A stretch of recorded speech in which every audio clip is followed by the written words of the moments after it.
Packing అంతా అయిపోయింది. అగో నాది కూడా ప్యాకింగ్ మొత్తం చేసేసిన. ఇంకా స్టార్ట్ అయిపోతున్నాం. ఇక రాధాకృష్ణ కనిపిస్తుందా? సో నెక్స్ట్ ఇప్పుడు ఏం చేద్దాం అనుకున్నాం అంటే, యాక్చువల్గా ఈ కోనే వాటర్ ఫాల్స్ పోదాం అనుకున్నాం, కానీ అంత ఏముండదు అని చెప్పేసి అన్నారు. బట్ యాక్చువల్గా పోదాం అనుకున్నాం, మాకు కూడా పోవాలని ఉంటే. బట్ ఇప్పుడు ఇవన్నీ ప్యాక్ చేసుకున్న తర్వాత మళ్ళీ అక్కడ పోయి పడవలు ఇవన్నీ పెద్ద తలకాయ నొప్పి. అండ్ లగేజ్ అంతా బ్యాగ్ కట్టేసినాం. యాక్చువల్గా కట్టకపోతేనే ఫస్ట్ వెళ్తుండే, కానీ మన ఈ హోటల్ది టైం అయిపోయింది. మళ్ళీ ఎక్స్ట్రా ఛార్జెస్ అవి అని చెప్పేసి హెడేక్ చేస్తారు, ఎందుకులే అని చెప్పేసి నేనే ప్యాక్ చేసుకొని వెళ్ళిపోతున్నాం ఇంకా. సో మిగతా ఏమైనా ఉంటే మళ్ళీ బైక్ ఆపిన తర్వాత మాట్లాడతా. నాకు తెలుసు మీరు స్టోరీ చెప్తాను కదా, అది కంప్లీట్ చేస్తాను నేను. కంప్లీట్ మీన్స్ కంటిన్యూ చేస్తా, దాని తర్వాత మిగతా చూద్దాం. అండ్ అంతే. ప్రజెంట్ మాకు ఇప్పుడు కావాల్సింది ఒక లంచ్ బ్రేక్ఫాస్ట్ స్కిప్ అయిపోయింది. బ్రేక్ఫాస్ట్లో అంజీర్ ఇంకా బనానా తినేసినాం. నేను ఇంకా అందుకే డైరెక్ట్ లంచ్ కాపుదామని చెప్పి వస్తున్నాం. 11:54 టైం కనిపిస్తుంది కదా ఇక్కడ. సో అందుకే డైరెక్ట్ లంచ్ తినేసి అయిపోద్ది అని చెప్పి. బట్ కాస్ట్లీ రెస్టారెంట్లో మాత్రం అప్పుడు డబ్బులు అడ్డగోలుగా అయిపోతుంది. అవసరంగా నీళ్ళు అయిపోయినట్టు అయిపోతుంది. సరే నువ్వు ఫోను బ్యాగ్లోకి వెళ్ళిపోయింది. సో కొంచెం మన రూమ్ నుంచి ముందుకు రాగానే ఒక 10 కిలోమీటర్స్ వచ్చి ఉంటామా. ఇక్కడ లొకేషన్ చాలా బాగుంది కదా, ఇది బాగుంది లొకేషన్. దీని పక్కనే ఏదో వ్యాలీ ఉంది, ఒక నిమిషం, వికాస్ వ్యాలీ అంట. బాగుంది అంటే గూగుల్ మ్యాప్లో చూడడానికి. ఇక్కడ చూడండి రోడ్ ఎట్లుంది చూడండి, మనం పోయేది ఇప్పుడు. కనబడుతుందా? నేను మాట్లాడేది వినబడుతుందా?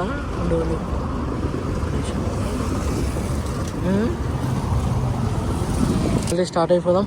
వెండి కొడితే కళావతి దుర్గ దగ్గర ఉండాలి ఇక డైరెక్ట్గా.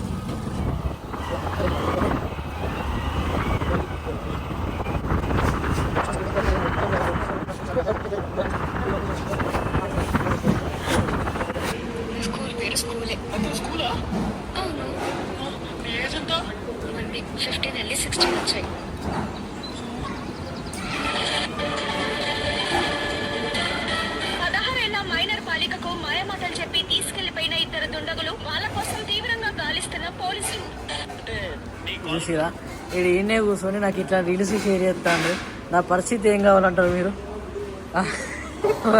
ఈయనే కూర్చున్నాడు కదా, ఓ వీడియో చూపెట్టచ్చు కదా. మళ్ళీ ఇట్లాంటి వీడియోలకు షేర్ చేస్తున్నంటే నేను ఏం చేయాలి, వీడిని ఎట్లా కొట్టాలి మీరేనా అర్థం చేసుకోరు. ఇక ఇప్పుడే రెస్టారెంట్కి వచ్చినాము, కానీ ఫుడ్ ఆర్డర్ చేసి 15 నిమిషాలు అవుతుంది, కానీ ఇంకా ఫుడ్ రాలేము. ఆర్డర్ చేసిన హైదరాబాద్ చికెన్ అండ్ పన్నీర్ బిర్యానీ వచ్చేసింది అనమాట. ఫుడ్ మాత్రం టేస్ట్ ఖతర్నాక్. మహారాష్ట్ర వచ్చిన తర్వాత మనం ఆ రోజు తిన్న ఫస్ట్ లంచ్ అండ్ ఇప్పుడు తింటున్న లంచ్ తప్ప మిగతా అంత వరస్ట్. ఇప్పుడు మాత్రం తోపు. నేను ఈ రెస్టారెంట్ పేరు మీకు బయటకు వెళ్ళిన తర్వాత చూపిస్తా. మీరు ఈ వైపు వస్తే కనుక మీ లోనావాల చుట్టుపక్కల మళ్ళీ లోనావాల టు కళావతి దుర్గ వెళ్ళే వాళ్ళు ఉంటే ఈ రెస్టారెంట్లో తినండి. The best food.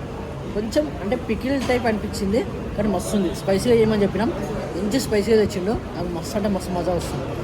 Butter non, Hyderabadi chicken and paneer rice, salad, bus మస్తు అంటే మస్తు ఉంది. అది పిచ్చిగా నచ్చింది, ఇట్లనే ఎక్కుతున్నా.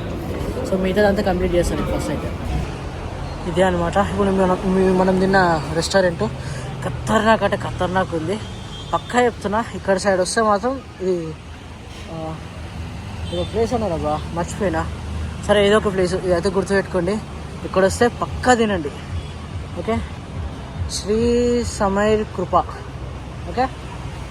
సో దాంట్లోకి తప్పకుండా వచ్చి తినండి. అద్భుతంగా అంటే అద్భుతంగా ఉంది ఫుడ్. మేము వచ్చిన ఈ 4 డేస్లో ఏదైనా మంచి ఫుడ్ తిన్నామంటే ఇదే అంటారు.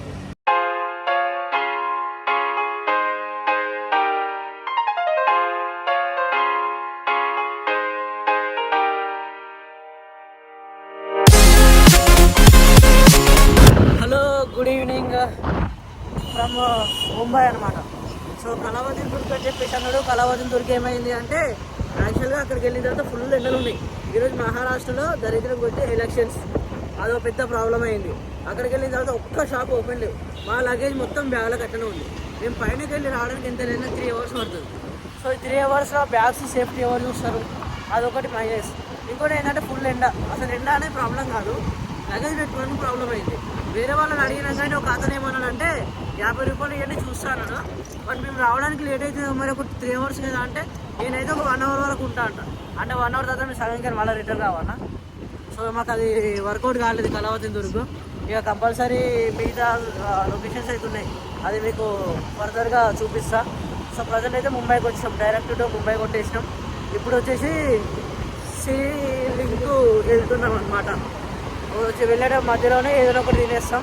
ఇక కాకనించిందంట, నాకేం పెద్దగా లేదు కానీ ఇక నేను కూడా తినేస్తాను. లంచ్ అయిపోతుంది, డిన్నర్ అయిపోతుంది. మీదంతా ఓయో హోటల్ రూము అనేది తలకాయ నొప్పి లిటరలీ తక్కువ లేకుండే. ఈ తర్వాత మొత్తం చెప్తా, నేను పోయిన తర్వాత రూమ్కి ఎత్తా. సో ప్రజెంట్ అయితే హోటల్కి వెళ్ళి ఏదైనా తిందామన్నట్టుగా చూస్తున్నాం.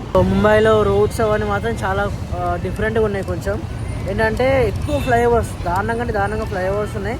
ఒక్క ఫ్లైఓవర్ మిస్ అయినామంటే ఒక 3-4 కిలోమీటర్లు తిరగాల్సి వస్తుంది. ఆల్రెడీ మేము అది ఎక్స్పీరియన్స్ చేసినాం అనమాట. దారుణంగా ఉండే. నాకు అస్సలు చాలా అంటే చాలా అన్కంఫర్టబుల్ ఫీల్ వచ్చింది. ఫస్ట్ టైం అంటే నేను హైదరాబాద్లో దగ్గర 10 years నుంచి ఉంటున్నా. 4 years 5 years నుంచి కంటిన్యూస్గా డ్రైవ్ చేస్తున్నా. ఎప్పుడంతా స్ట్రెస్ అనిపించలేదు. కానీ చెప్పినాం కదా, ఒక్క రోడ్డు మిస్ అయితే వాళ్ళు పెంట ఇప్పుడు కింద నుంచి పోవాలా పైకైనా వచ్చాం, అట్లా అయిపోతుంది పరిస్థితి. ఎందుకంటే అసలు అర్థం కావట్లేదు. ఒక పక్కనే 2-3 ఫ్లైఓవర్లు ఉంటున్నాయి. ఏ ఫ్లైఓవర్ వల్ల కూడా తెలియట్లేదు సరిగ్గా. ఇట్లయితే మా పరిస్థితి చెప్పాలంటే, ఎందుకంటే ఫ్లైఓవర్స్ ఒక్కడే దగ్గర 2-3 ఉంటున్నాయి అనమాట. ఇప్పుడు చూడండి అక్కడ సేమ్ అట్లా ఉండేసరికి బాగా కన్ఫ్యూజ్ అవుతున్నాం మేము. అది ప్రాబ్లం యాక్చువల్గా. ఇక్కడ చూడండి అంత సన్నగా ఉంది బిల్డింగ్, అది మళ్ళీ అంత పొడుగ్గా కట్టడానికి జనరల్గా పర్మిషన్ ఇయ్యరు. యాక్చువల్గా దాన్ని స్క్వేర్ ఏరియాని బట్టి హైట్ అనేది డిసైడ్ చేస్తారనమాట. బట్ ఇక్కడ ఎలా డిసైడ్ చేస్తారో మనకు తెలియదు. మన హైదరాబాద్లో అయినా మ్యాక్సిమం ఎక్కడైనా అదే విధంగా ఉంటుంది.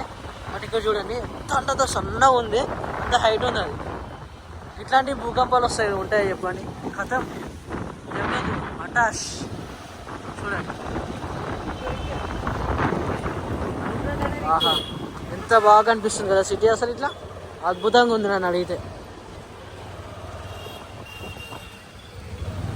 ఇప్పటిదాకా అంతా ఇన్నే తిరిగిపోయినా మళ్ళీ ఇటే తిరుగుతున్నాం. ఇక్కడ ముంబైకి వచ్చిన తర్వాత మోస్ట్లీ లైక్ సొంత కార్ల కంటే కూడా నాకు ట్యాక్సీలు ఎక్కువ కనిపిస్తుంది.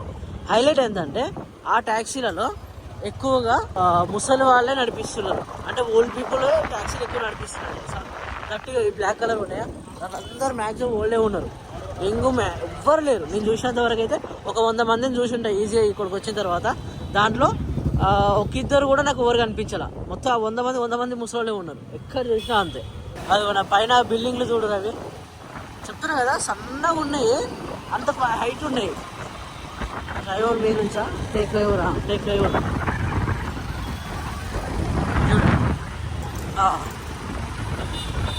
ఈజీగా కనిపిస్తుంది అనుకోండి. ఇప్పుడు చూడండి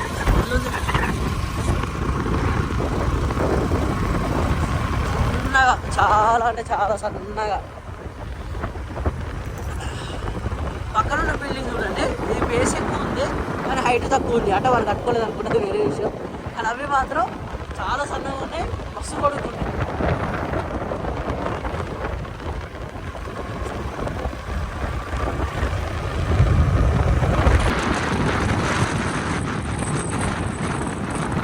ఆహా, ఓహో అద్భుతం కదా లొకేషన్, చాలా బాగా అనిపిస్తుంది కదా.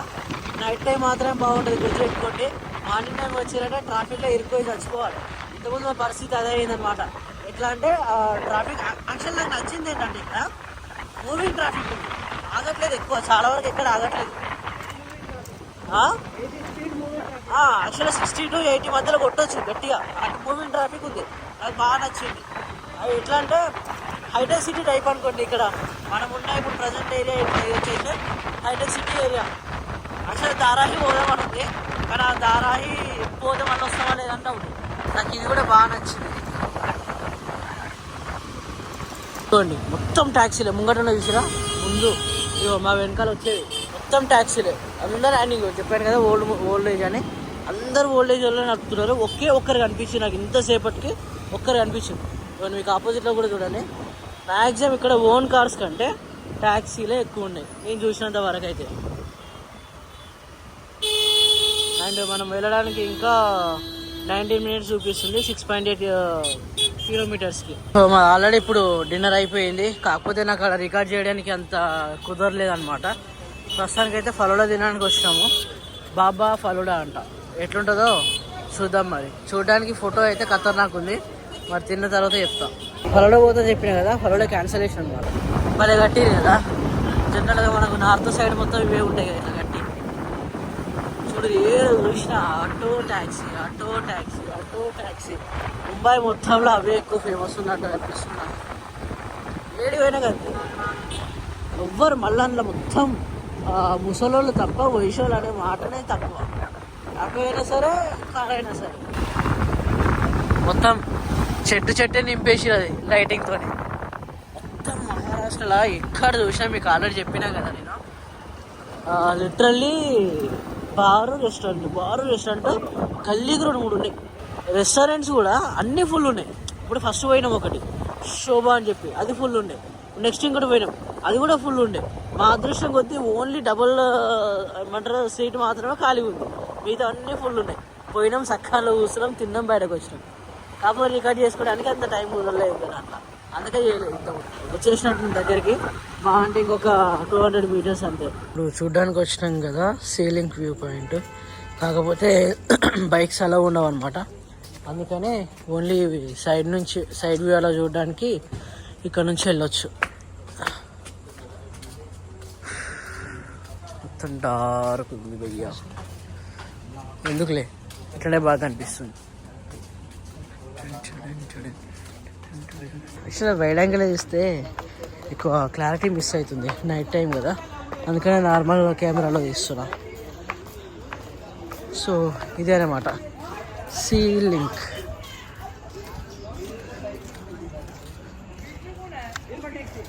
కలర్ఫుల్ ఉంది కదా, బాగుంది.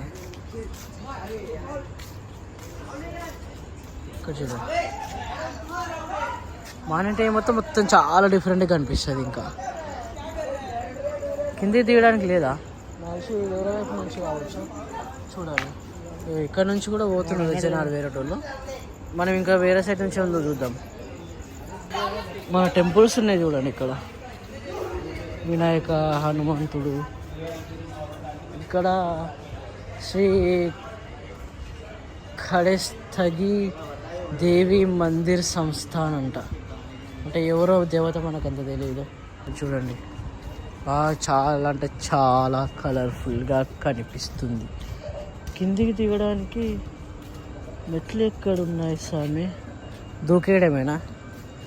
నడిచి లేవు, కిందికి దిగడానికి మెట్లు లేవు, డైరెక్ట్ కిందికి దూకేయడమే. ఇంకా చూడండి, అదే గిట్లా కూర్చొని ఏం చూస్తాం, సపరేట్గా పోయిందని అయ్యాం. కనీసం వ్యూ అని ఇట్లా ఎంజాయ్ చేయండి కాసేపు. సో ఇక్కడ చూడడానికి ఏం లేదని చెప్పి సైలెంట్గా రూమ్కి వెళ్ళిపోతున్నాం. ఆల్రెడీ 10:30 అవుతుంది, మార్నింగ్ తొందరగా లేవాలి కదా, 5 o'clock అట్లా. సో ఇంకా చలో మరి ఉంటా. మిగతాది ఈరోజు నేను స్టోరీ చెప్పలే కదా, రేపు తప్పకుండా చెప్తా. అది మంచి లొకేషన్ అన్న చూసుకొని ఎక్కడన్నా ఒక దగ్గర చూసుకొని చెప్తా, ఓకేనా? రైట్ మరి, బాయ్, గుడ్ నైట్.